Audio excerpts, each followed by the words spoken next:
सबसे पहले आपको एक किसान की राम राम। मैं एक किसान हूँ।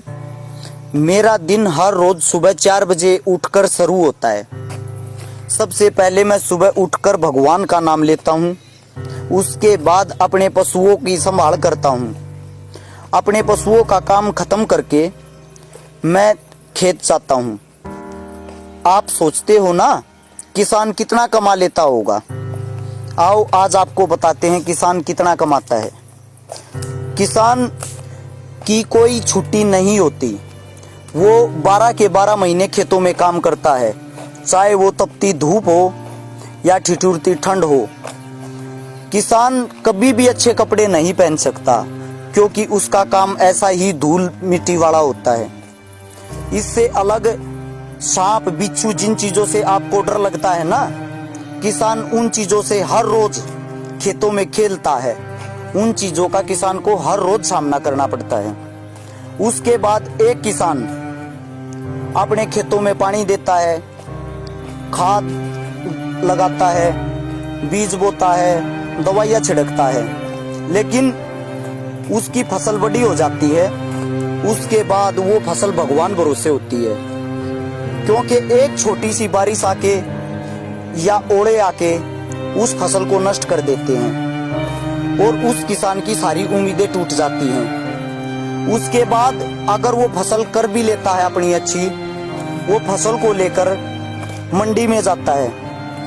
वहां मंडी में बैठे हुए बनिया, वहां मंडी में जितने ठेकेदार हैं, वो किसान की फसल की बोली अपने हिसाब से लगाते हैं।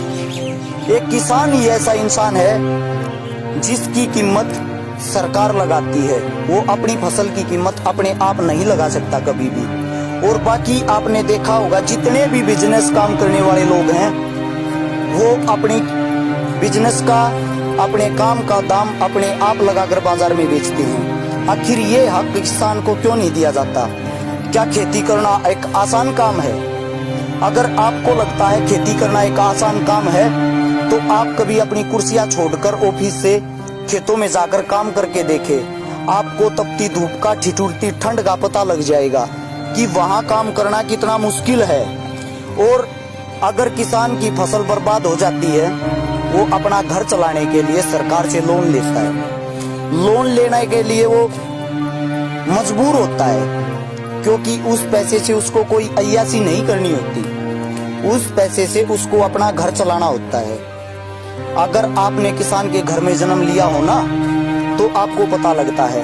और लोन लेने के बाद किसान ये नहीं सोचता कि मेरे को लोन नहीं भरना है, वो लोन भरता है। लेकिन भगवान उसकी फसल को जब बर्बाद कर देता है, उसके पास कोई रास्ता नहीं रहता, तो वो लोन भरने में असमर्थ हो जाता है।